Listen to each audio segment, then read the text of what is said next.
Welcome to the Washington Ethical Society. My name is Perry Biter. My pronouns are he, him, his, and I'm the officiant today. We're here for a hybrid platform. We have people attending live on Zoom, in person in the hall, and asynchronously by watching or listening to the recording later. Welcome to everyone. We are one community unified across time and space as we gather to affirm our values and commit to a better world. We are still figuring out how to do hybrid platform, so let's learn from our mistakes and forgive each other generously. Thank you. On Zoom, there's a closed captioning option that can be turned on or off. The chat will stay open through much of the platform service, closing for the address itself and then reopening. Speaking of the chat, if you are joining live on Zoom, please do say hello in the chat there, as I know many of you have been doing. And if you are doing that, having your chat setting on everyone will give all the other Zoomers a chance to see your greetings. If you want to go beyond your name and tell us where you're watching from, or if you happen to be visiting from another ethical society or UU congregation, please do. And if you are visiting us online now or watching the recording later, we invite you to send an email to our membership coordinator, Maceo Thomas, at maceot@ethicalsociety.org.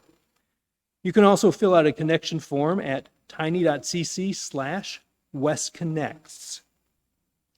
Our speaker today is Reverend Casey Kavaznichka-Slack. Casey currently serves as the minister of the Unitarian Universalist Church of the Verdugo Hills in the Los Angeles area, but they are here today, all this week and next Sunday as well, as the candidate to be the next senior leader here at the Washington Ethical Society. It's a very exciting time for us at WES, and I'll have more to say about KC and their candidating week later in the service. I will now read a few, in principle, I would now read a few of the greetings that have come in on the chat. We are having connection problems, and I am having my own technical limitations. But if we get there, our friend and fellow officiant, Karen Schofield-Lecca, will, nope, not going to happen. Oh, well, sorry, folks, if you're on the chat, you know who you are, and hopefully you've been saying hello to each other, and maybe someday we'll get to see all your greetings to Casey, because I'm sure there are many of them that have been coming in. Okay, so while we move over that phase, okay, Judy, what have you got for us? Judy, would you be willing to step to the mic and read what you got for us? How about that? It might work better on the floor mic, yes. All right, thank you, Judy.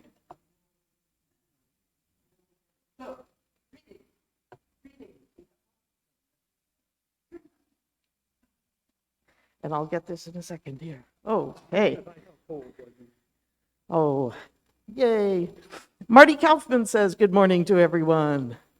And let's see, there are more even than that. Joe Klein says, hi, everyone. Mark Mayer, good morning to all from Mark. And Judy Lynn. Rajesh says, great day, everyone, and a special welcome to Rev Casey. Josh Arcurio, hello and good morning. Mirka Willis says, hi from Mirka, Hunter, and Vivian. Welcome, Casey. Good morning, everyone, from Donna Taylor. Loretta Newman, good morning to all. Such a beautiful day, and it is. At least here in D.C. I see we've got people from all over the place. Nancy McGuire, hi from Nancy McGuire in Albuquerque. Elise says, good morning from the Inner Quest. Not sure where they are located, but they are off somewhere. Trang Duong says, looking forward to meeting you in person, Casey. Welcome. Good morning to all Wes. Robin says, good morning, everyone. There are a lot of people here. Steve Stasowski. I'm sorry if I'm obliterating that. Good morning, Wes. John Pfeiffer, hello from InterQuest as well. Marty Kaufman, good morning. Karen Storms, hi Nancy, good morning all. Sarah Gillian, good morning. Sue Smith, good morning. I'm loving this. Alex Abbott says, good morning, everyone. Rachel Harding, good morning. We're going to be here all day. Oh, my goodness.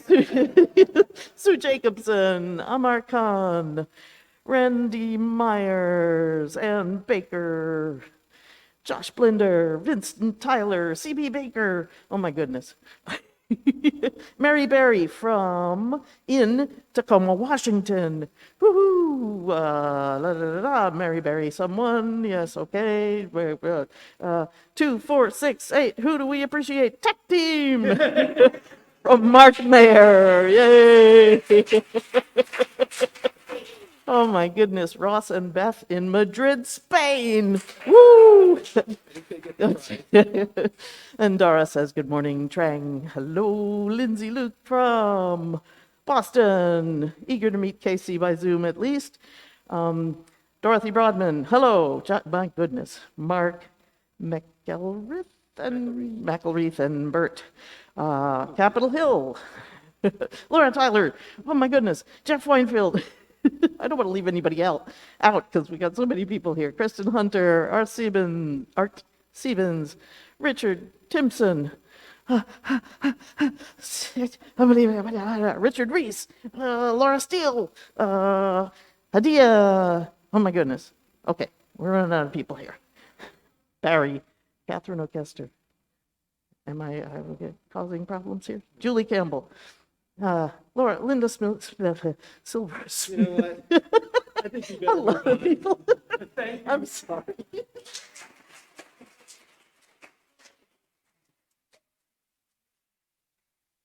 Apologies to all those whose greetings we did not manage to include in that recitation, but it's wonderful to have such a big turnout here in the hall and online. Okay. Opening words today are from Felix Adler, the founder of Ethical Culture.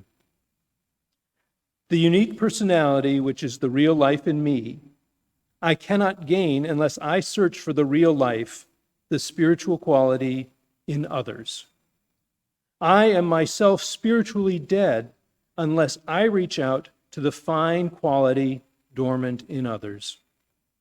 For it is only with the God enthroned in the innermost shrine of the other that the God hidden in me will consent to appear. We begin our platform with music from guests Christian Perez and Yana Nicole.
That was lovely. Welcome again. Excuse me. Each week, we read our statement of purpose as a reminder of our shared values. If you're interested in taking a turn to read the statement of purpose, you can sign up at tiny.cc/readsop. You can record a video of yourself reading the statement of purpose if that works better for you, or you can present the statement of purpose alongside us as we broadcast live. If you are relatively new to the community or haven't been as active lately, it's an easy way to introduce or reintroduce yourself. Today, the statement of purpose will be read by Adam Briskin Limehouse from the Lay Leadership Development Committee, a committee that invites you to consider your next move in leadership development. Self-nominations are now open for seats on the Board of Trustees. Adam?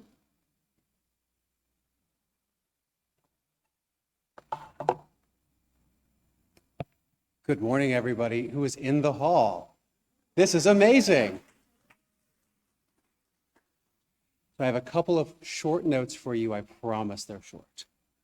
First, please take as many opportunities as you can this week to meet and get to know KC. We are all so delighted that she is here with us. I'm so sorry. I even wrote it down. 2:30 p.m. today, KC will be meeting with the LLDC, the stewardship team, and the CRC. At 5 p.m., they'll be meeting with the Pastoral Care Associates and the Sunday morning teams. There'll be many more opportunities to meet with them this week. We hope you will take as many as you can to get to know them and their lovely partner.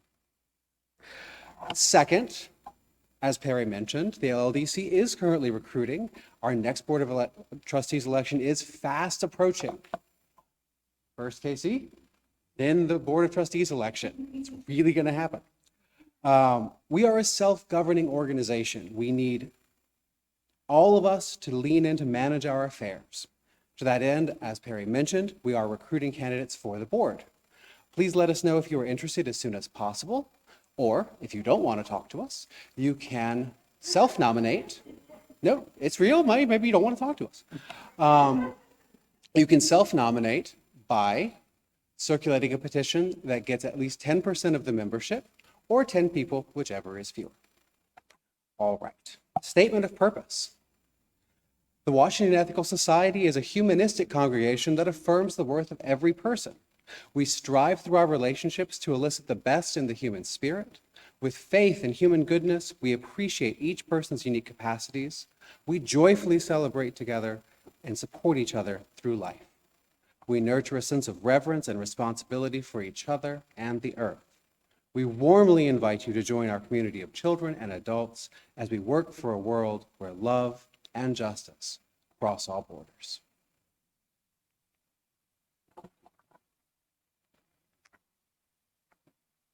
Thank you, Adam. If you're joining us from afar and have a candle at home, I invite you to light it now as Adam lights our community candle and we share in our candle lighting words. May we kindle within us the warmth of compassion, the light of understanding, and the fire of commitment to build a brighter future for all. It is now my pleasure to turn the floor over to KC for today's Time for All Ages.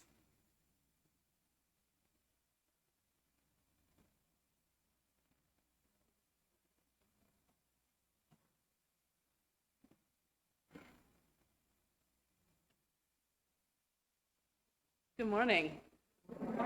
I'm Casey Kabachnika-Slack. My pronouns are they, them, and theirs, and I'm going to talk a little bit about water for our Time for All Ages today. If anybody wants to come be closer, you're welcome to, but you ain't gotta. How many of us have a water bottle that we carry with us all the time? Yeah. One time I asked some friends if I was made into some kind of action figure, what my accessories would be. And this water bottle is a constant presence. Water is such an important part of our earth. Closer to the microphone, I can do that. Water is such an important part of our earth, such an important part of the cycles of our world. Rain falls, on the surface of the earth, and pulled by gravity, each drop begins to flow downhill. Drop merges with drop, flowing together into a trickle, into a streamlet, a creek, a mighty river flowing onward. Some of the water seeps down into the earth itself as groundwater or deep aquifers, where it will stay for days, years, or even millennia, but not in California. Until it is pulled up again by tree roots, wells, springs, and geysers, rejoining the dance, the flowing, flowing, flowing. The water flows until it collects in ponds, lakes, seas, and vast oceans. All the while, the sun's rays warm the water, calling it back up into vapor, so light that it can rise up into the sky, higher and higher, buoyant and swirling, up to where the air grows cool and the water vapor slows and forms into clouds, and then again back into droplets. Droplets find droplets and join together again, growing heavier and heavier, coming down to the earth as rain, snow, something I don't know anything about anymore, sleet, hail, all other forms of precipitation. Everywhere on earth, at absolutely every moment, somewhere in this cycle is water. At absolutely every moment, everywhere in this cycle is some water. Falling, flowing, sinking, transforming, rising again and again and again. Let's make some of those movements. Rising, rising, forming into clouds, be clouds. And then falling, falling. Excellent. We're rising, clouds, we're falling.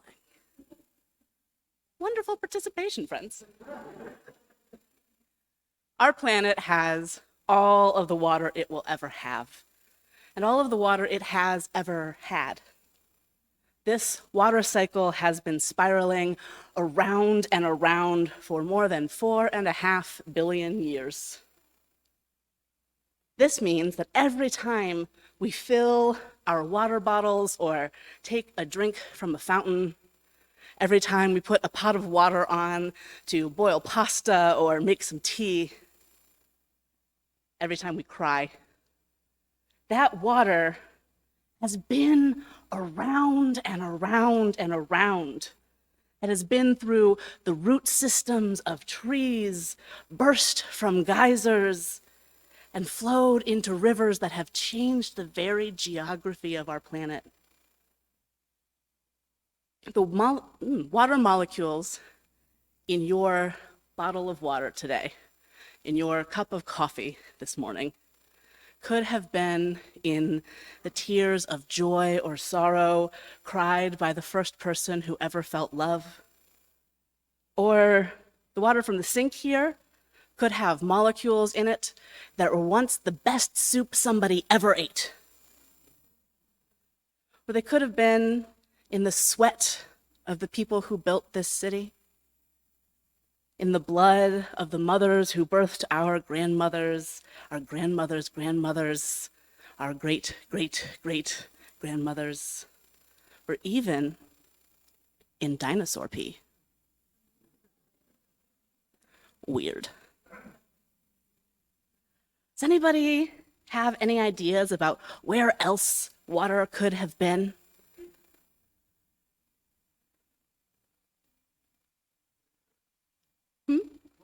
In glaciers, yeah. Lots of water was in glaciers. Yeah. Water could have been with the Titanic as it sank. Water could have been Splashing on people's faces at Splash Mountain at Disney World? Yeah. Yeah, it could have been in the oxygen tanks on the spaceship. Water could have been everywhere. Water could have had some real adventures. So I want us to keep thinking today about the kinds of adventures that everything around us and everything in us have been going on in the universe for the past 4.5 billion years. Thank you.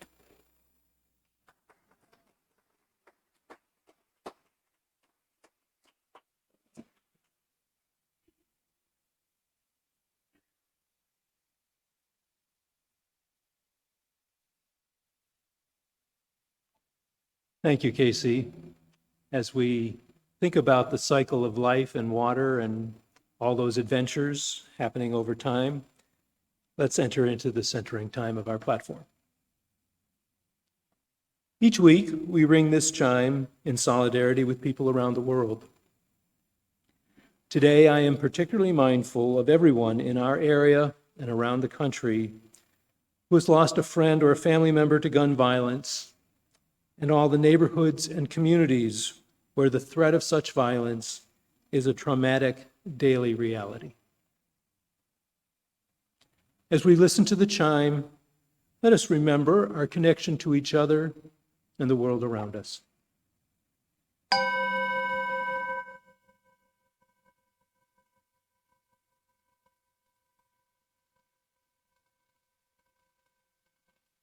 Let us open our hearts to compassion for those who suffer.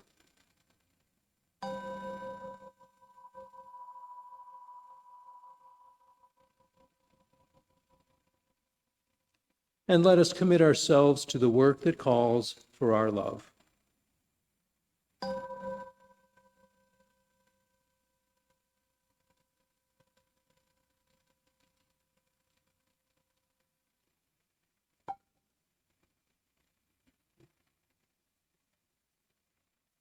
As we continue into meditation, I invite you to attend to your breath. First, you might want to take a moment to get as comfortable as you can wherever you are sitting or standing or reposing. Notice the sensation of whatever is supporting you. And notice the feeling of breathing in and breathing out.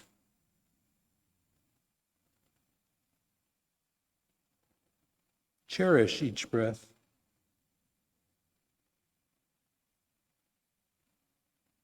See if you can tell any places where you are holding tension in your body and try to let it go. Keep breathing in and out comfortably.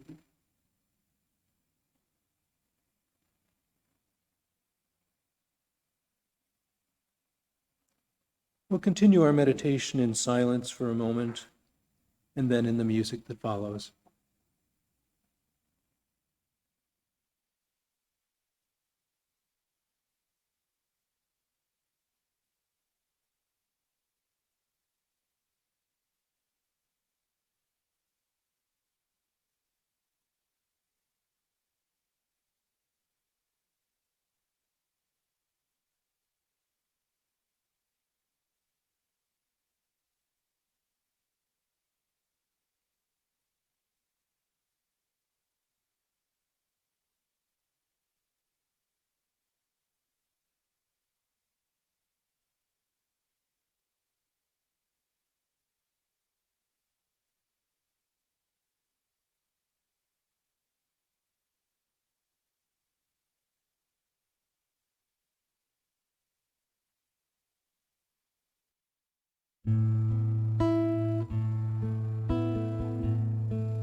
Mistaken, that was The Gentle Rain, yes?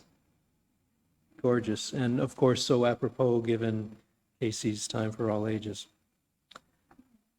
It is always an honor to serve as the Sunday officiant, trying to set a welcoming tone by representing the West community and our shared values.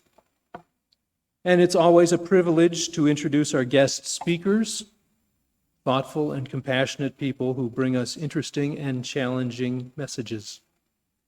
But it is a special pleasure today to introduce our senior leader candidate, Casey Kawizniczka-Slack. As one of the 7 people who served on the leader search committee that invited Casey to be our candidate, I could stand here and go on at length singing their praises. I am not going to. The search committee has already had our say. It is now time for the rest of the West community to form its own opinions. And nobody likes a hard sell. And Casey doesn't need a hard sell. What I will do is answer what may be a burning question in your mind. It was a burning question in my mind. And that is it Casey, as in Casey at the bat, or KC, as in Kansas City? Turns out the answer is either or somewhere in between. Casey tells me that they think of the 2 syllables as equally emphasized. I confess that when I try to say it with equal emphasis, it usually comes out sounding a little more one way or the other to me, but the point is, that's okay. The one clarity is that it's Casey spelled without periods. So, Casey, thank you for being our candidate. Thank you for being here today. We are all eager to hear what you have to say.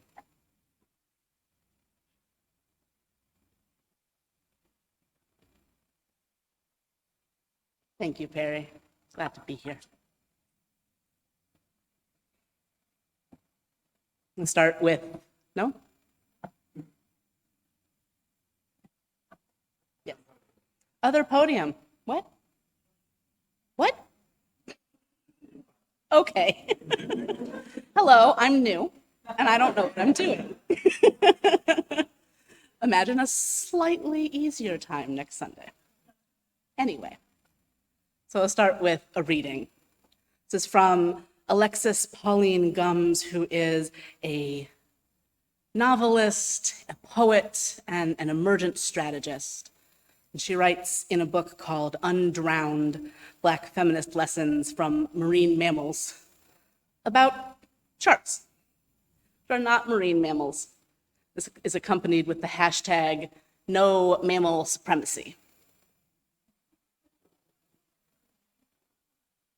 3 lies about sharks that humans have used to justify their own violence and alienation that sharks will no longer tolerate. 1, sharks travel alone. Translation, cultivate your sharp individuality. Not so. The blacktip reef shark, for example, is highly social, finds safety in numbers. Community is the stronger approach. 2, sharks are powerful and effective because they hide. Translation, no one will love you if they see all of who you are. Not so. For example, blacktip reef sharks jump out of the water and flip in the air up to 4 times, even while they are hunting. You are fierce from every angle. 3, sharks spend more time sharpening their teeth than opening their gills. Do you need a translation here? Breathe. Alexis adds an addendum, something to do with these lessons from sharks. She writes, when even sharks tell you to give peace a chance, you know something has to change. And here are some things I am willing to give up, an offering towards our evolution. The sharpness of knowing who I am. The weapons I filled my mouth with on purpose. The ways I showed only the tip of me when you needed my wholeness the whole time. The lives I let live in my name, the ways I devalued my breathing. I love each of you for stretching your cartilage and opening your gills. Thank you for remembering the rule of cycles that sharks are still protecting. And what a celebration when we realize that our survival need not make us into monsters. When we forgive ourselves for shredding what never could have hurt us. When we evolve in our assignment of brave guardian vulnerability. We have wondered at the sharpness of teeth, glorified the extremes of alienation. We have fetishized exactly what we fear. And now we are here to notice the miracle that was there the entire time. The gills, the permeability of strength. The gills, the way all of life is flowing through you. You're breathing. It is your breath that we need.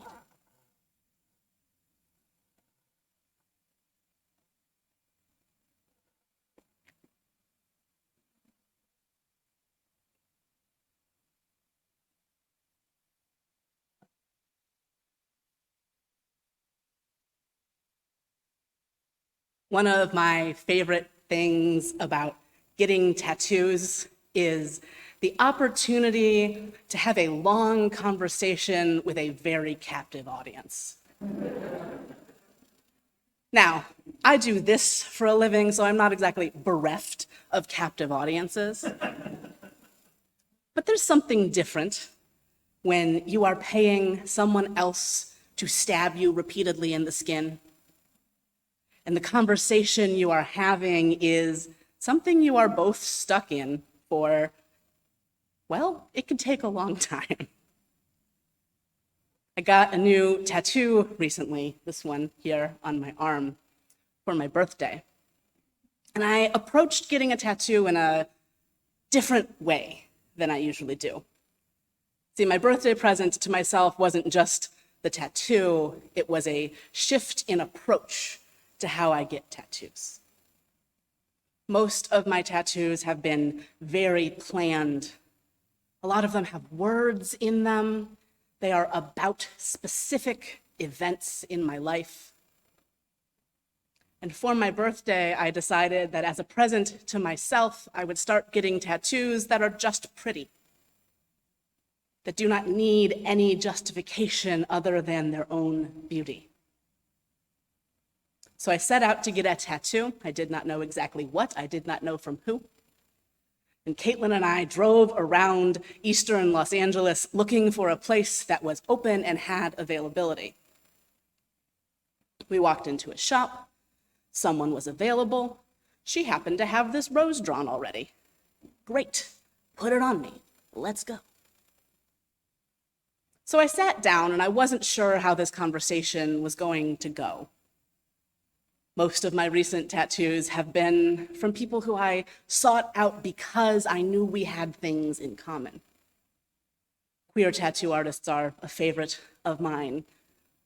People I've had conversations with before as we plan the tattoo. This was a stranger, and I had no idea how this was going to go.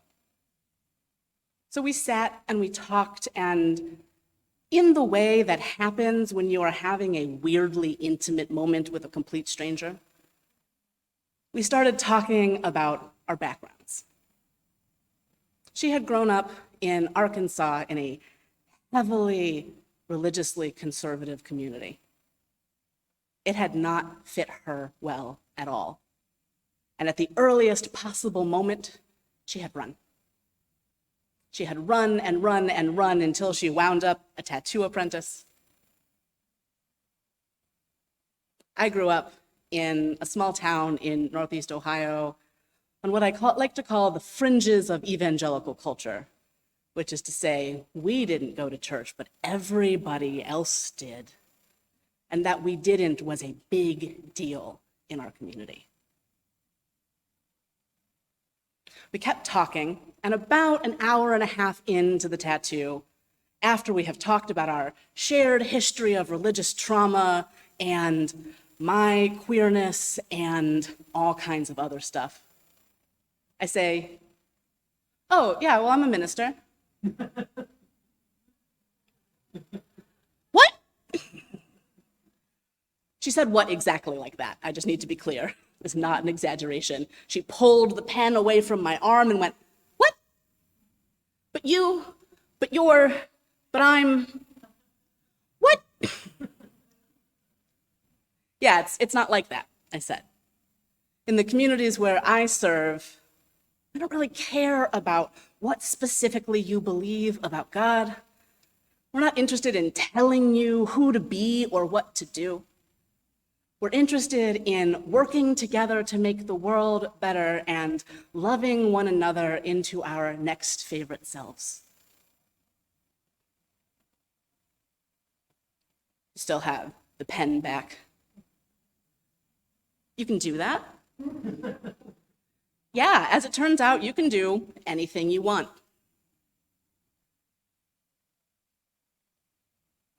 We took a break. She needed a break. I was fine. She needed a break, and when she came back, she sat down and she said, I had never considered that you could have community like that without pressure like that.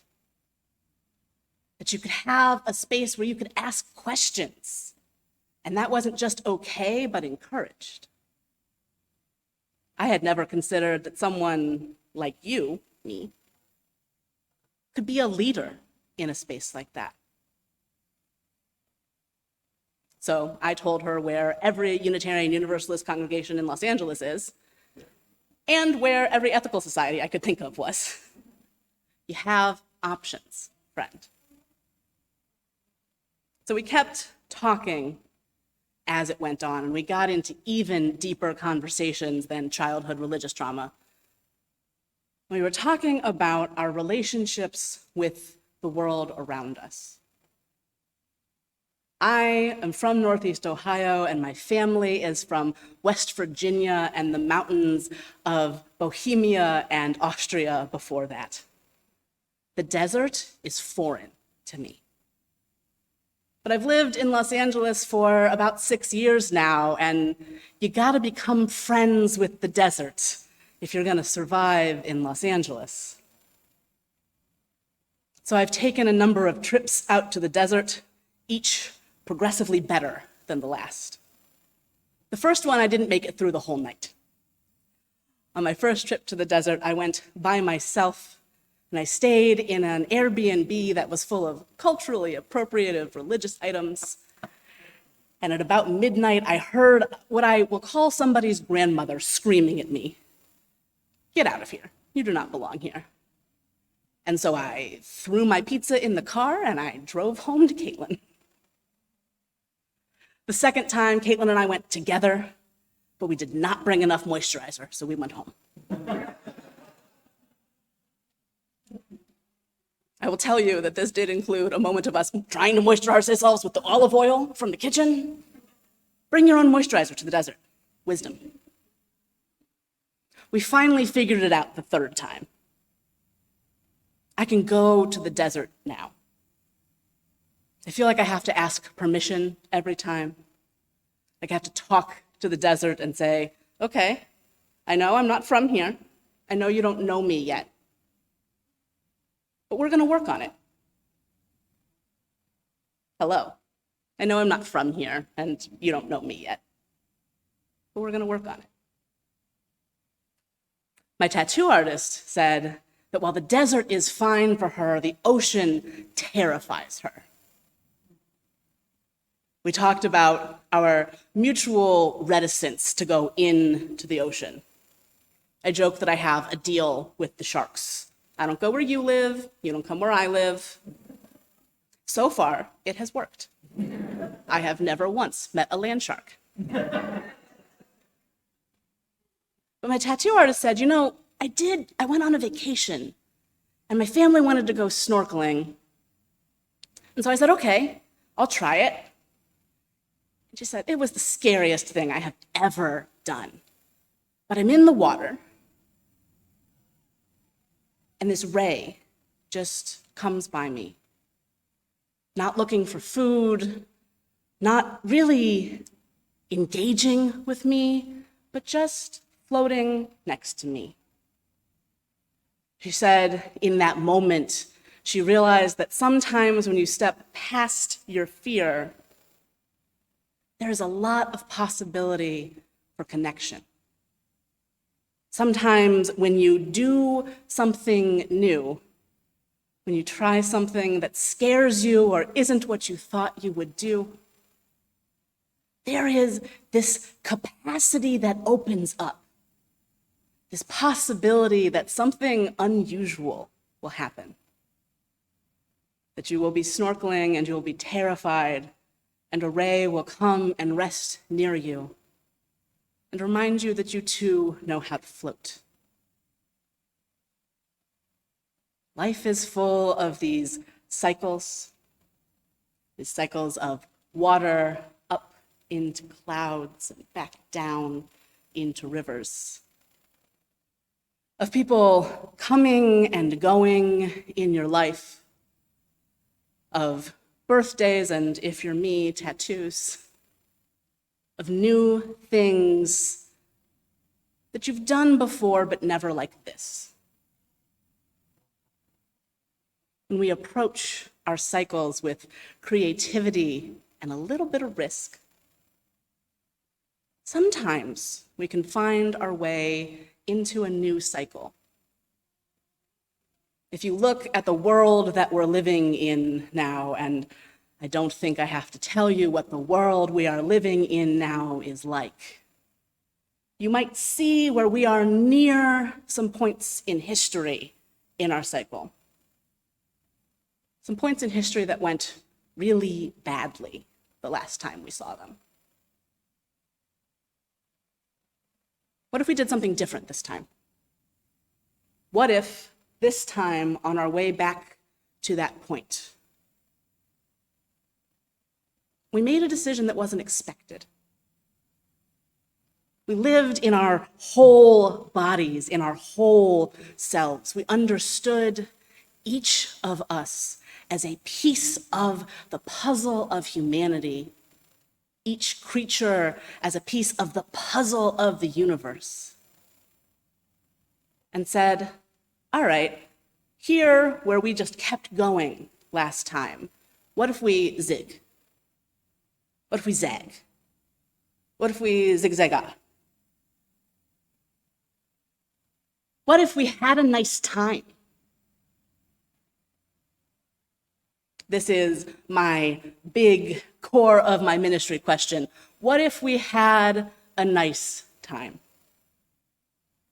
Not in a saccharine, easy, everybody's happy way, but in a real, honest way that honors that everybody deserves the opportunity to have a nice time.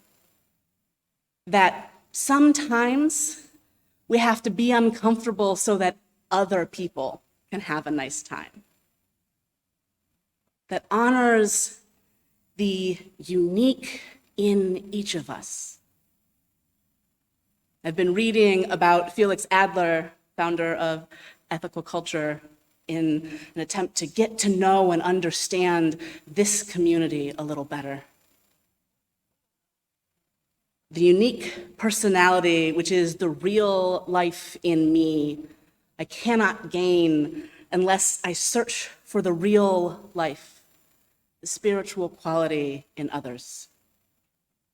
I am myself spiritually dead unless I reach out to the fine quality dormant in others.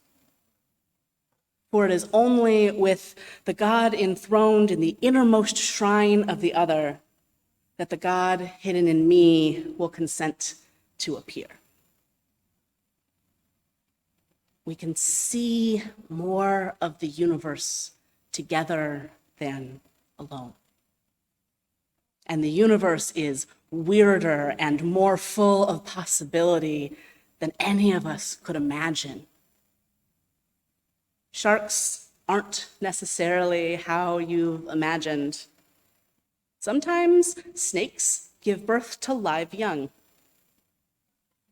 The water in my water bottle could have been anywhere, including inside a dinosaur. The world, the people and creatures in it are weirder, more variable, and more beautiful than any of us could imagine. Let's connect.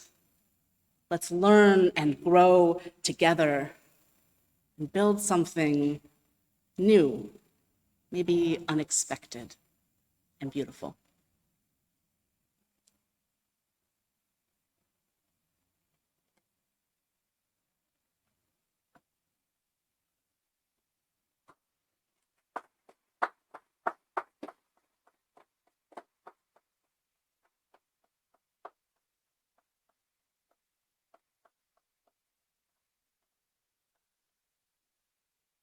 Thank you, Casey. After some music, we'll have community sharing time when you can write into the chat or speak into the microphone about what resonated with you in this platform. In this time between, you might prepare by reflecting on a personal experience or an activity at WES that relates to the theme of today's platform. And just let us now experience the beauty of the musical response.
This is the time when we add our own voices to the morning, sharing our reflections on the platform or what resonates in our own lives. I can predict that we will not have time for everyone who would like to comment on the platform, either here in the hall or on the chat. But we will get in as many as we can within reason. Since apparently it takes a village to raise a platform, Karen is going to help out by starting to read some of the comments that are coming in on the chat. Good morning, everyone. So Sonia Cooper's commented a little earlier, but I'll share this, that here at the Coming of Age InterQuest weekend, so parents and teens of coming of age young people are off having vision quests this weekend. Here at the ECOA InterQuest weekend, we all recited the statement of purpose and the candle lighting words together and held up our water bottles. Cynthia Goodman commented, lovely music. And Maceo sent a great link. It says, Casey, here's a land shark for you and a photo to check out later. And so far, that's it, because folks, I'm sure, are processing. Okay, all right. Well, would someone like to come up to the microphone and make a comment here in the hall? Ray? Hello, I'm Ray. The interconnection of the environment, all the plants and animals and other creatures in the world has been something that I've been thinking about since I was quite young. After college, I worked on trying to translate some of that connection into mathematics and describe how things were connected. Later in my engineering career, I created technical solutions for trying to connect people, somewhat successfully and somewhat unsuccessfully. But what WES does for me and what KC has brought out is why. Why are we here? And the answer is, if not to connect, there's not much of an answer. So everything loves to connect. And I think the drive to find a way to connect so that others are improved by that connection is something that is consistent with what KC has said, and certainly drives me to come back and spend more time here physically in the hall. Thanks.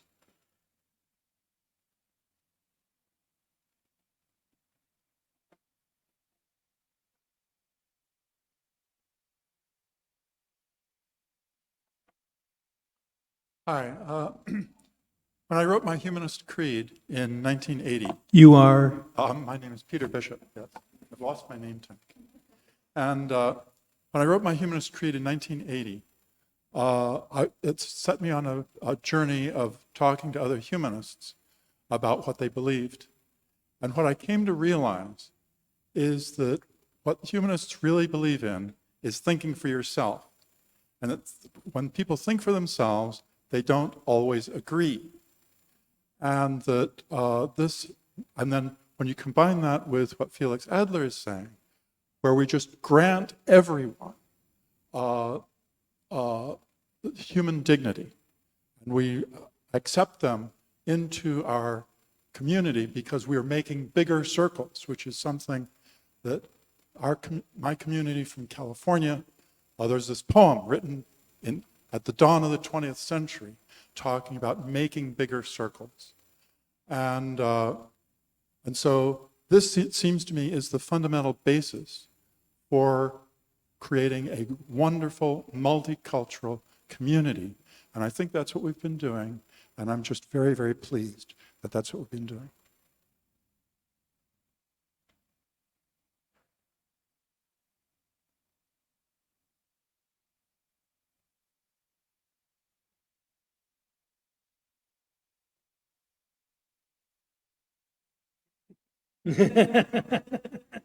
First, it's really great to be here. When I first came to WES about 13 years ago after the death of my husband, I was looking for a place to make me feel again and to make me think and to help me be committed when I felt withdrawn. But I also really like it when someone makes me laugh. And you did all of that, so thank you. thank you, Shirley. I see Trish wanting to make a comment, and then Sharon, and then we'll check back on the internet.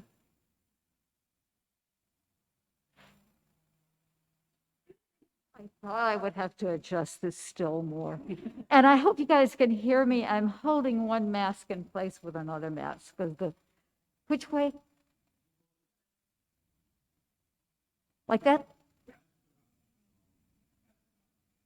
Oh, great. Great. Yes, much better. Good.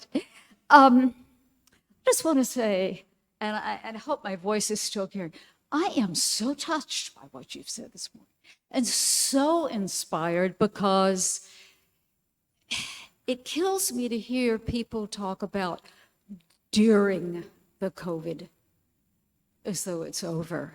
And we know that we're hoping to God that God. Okay. We're hoping, okay, that it is resolving or whatever. But I suspect that for many of you like me, it has been the loneliest time of my life. My husband is fairly severely immunocompromised, and we've just had to do the best we could. Now, the thing that has helped me the most, and here's where everything you had to say just brought it all back, and I love the idea that the tears, I can cry. I've been cried by other people. I mean, that just blew me away. Have been under the soil surface, have been in the atmosphere. But what got me through more than anything else during the isolation was going further and further and further and deeper and deeper and deeper into myself to connect, not just with humans, but with everything. Everything. And I have to say, I'm truly amused that you've got a religious upbringing horror story, because I bet mine's worse. Boy, it's bad. It's really bad. Okay. But anyway, on that, I think I'll end, and thank you so much.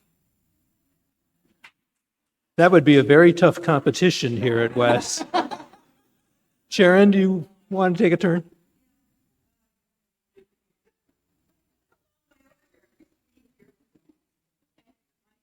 Stood in place. Hi there, I'm Sharon. I've been a member for, 30-something years. Anyway. Oh, I get to put it up. Whoa. Okay.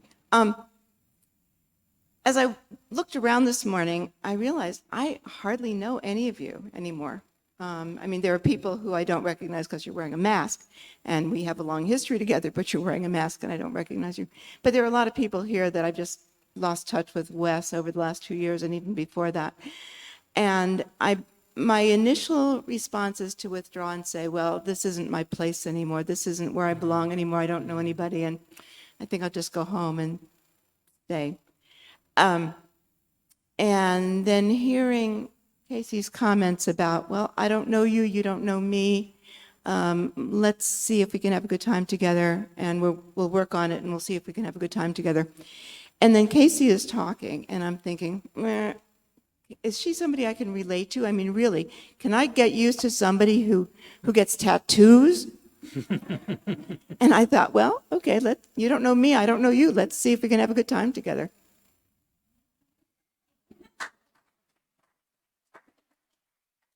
Thank you, Sharon.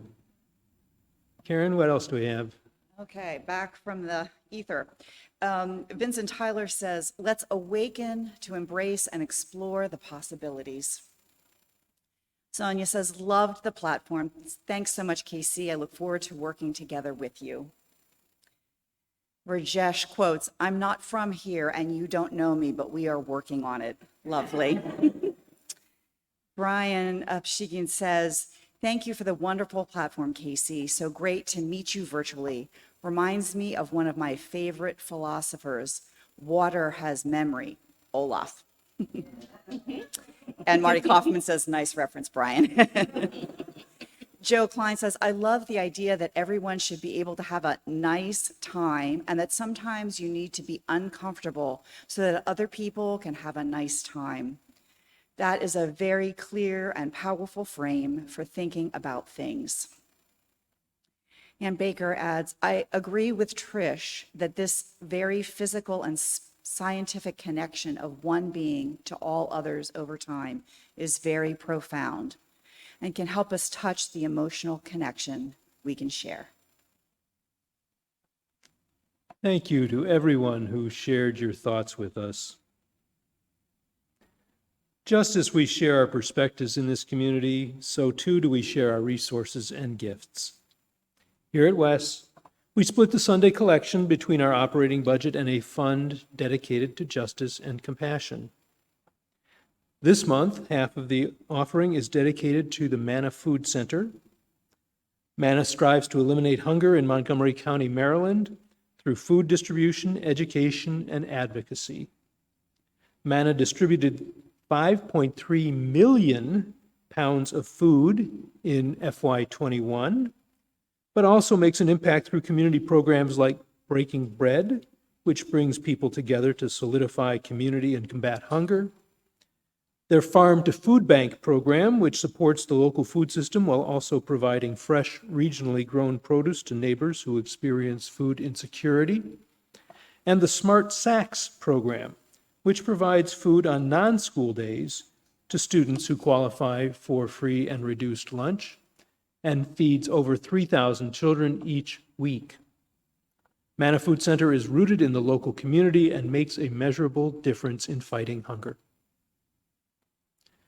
Let's all take a moment to prepare to respond to the invitation to generosity. If you're someone who gives by text or are in front of a device where you can navigate to the donation page on our website, ethicalsociety.org, please get out your phone or tablet or navigate to that page now. If you're here in person and prefer to give in cash or write a check, you can pull out the cash or write the check in preparation for leaving it in the basket you'll find at the back of the hall on your way out. Whatever method you choose, half of your undesignated gift will go to WES and the other half will go to the Manna Food Center. I'll pause for a moment so that all who are able can prepare to respond with generosity.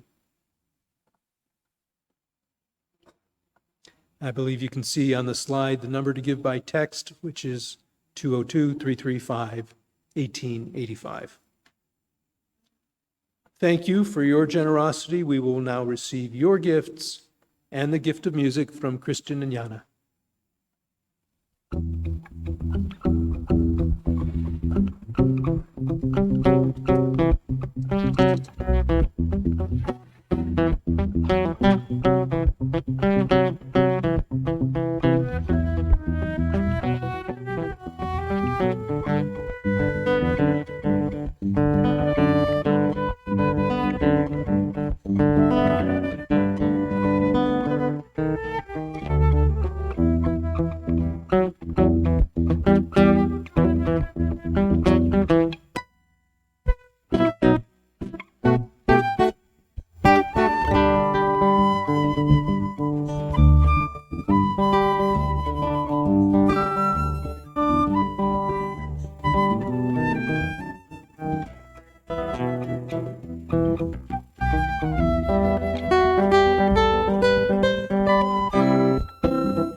Christian, is it all right if I mention that you and Yana recorded that on the Anima Mundi album? Okay, good. You don't mind.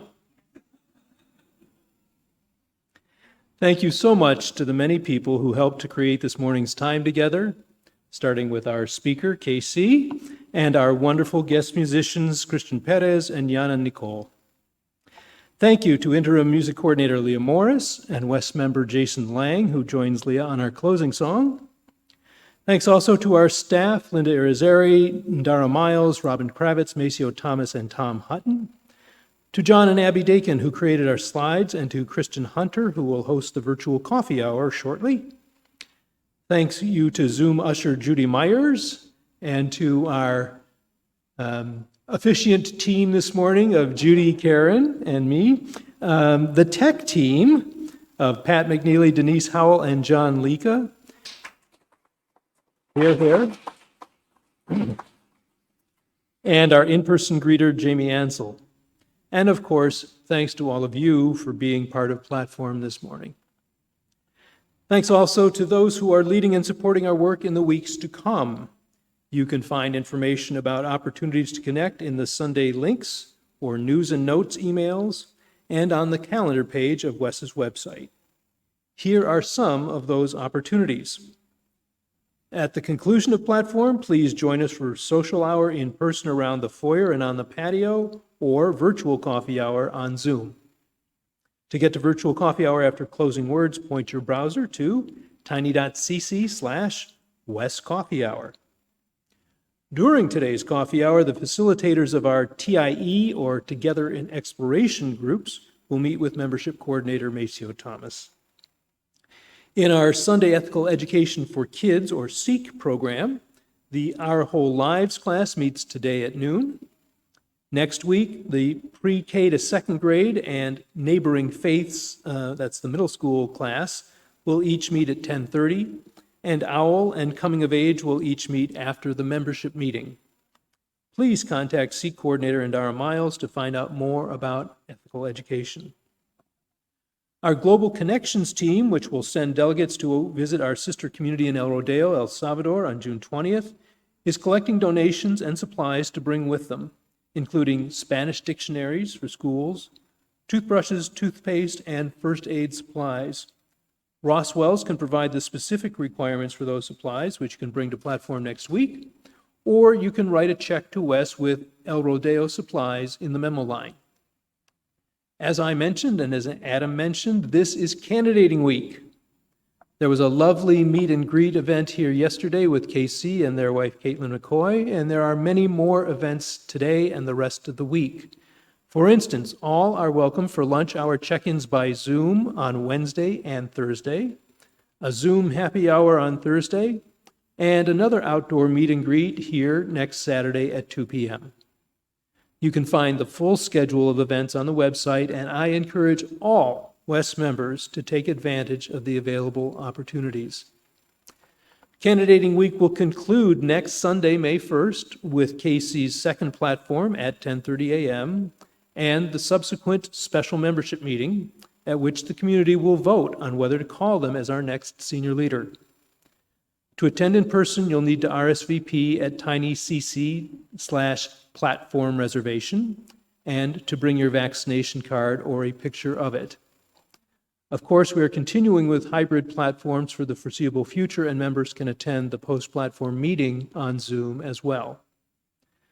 Members will receive an email about the meeting today, but I want to preview two requirements from WES's Constitution and bylaws. One is that there are no absentee ballots or proxy voting for a special membership meeting. You must participate in real time to vote, either in person or online. Second, calling a new leader requires an 85% supermajority, so every vote will be important. One final announcement, looking a little further ahead, please save the date for the reunion field day on Saturday, May 14th at 4 p.m. We'll have outdoor activities, games, a bake sale, and a cold dish potluck. The reunion planning team includes Trang Duong, Christine Parcelli, Sarah Morris, and Emily Newman. And with a team like that, you know it's going to be great. A sign up for the potluck will be emailed after candidating week. That's it for the announcements. Let's now enjoy our closing song of the month. Oh, sorry, am I?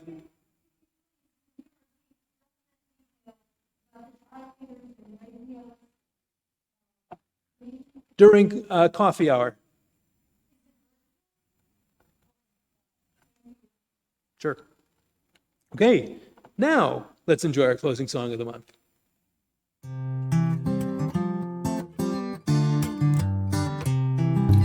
Wake now my senses and hear the earth call. Feel the deep power of being in all. Keep with the web of creation your path. Giving, receiving as love shows us how. Wake now my reason, reach out to the new. Join with each pilgrim who quests for the truth. Honor the beauty and wisdom of time. Suffer thy limit and praise the sublime. Wake now compassion, give heed to the cry. Voices of suffering fill the wide sky. Take as your neighbor both stranger and friend, working and striving their hardship to end. Wake now my conscience, with justice thy guide. Join with all people whose rights are denied. Take not for granted a privilege praise. Life's love embraces the whole human race. Wake now my vision of ministry clear. Brighten my pathway with radiance here. Mingle my calling with all who will share. Work toward a planet transformed by our care.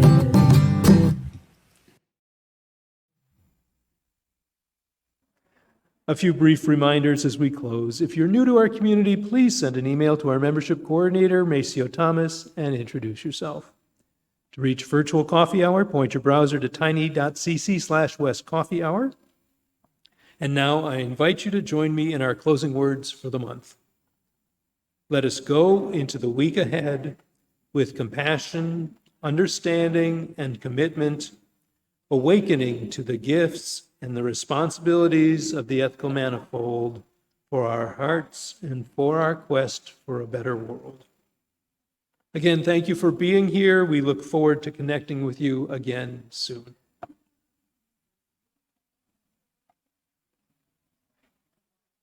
We'll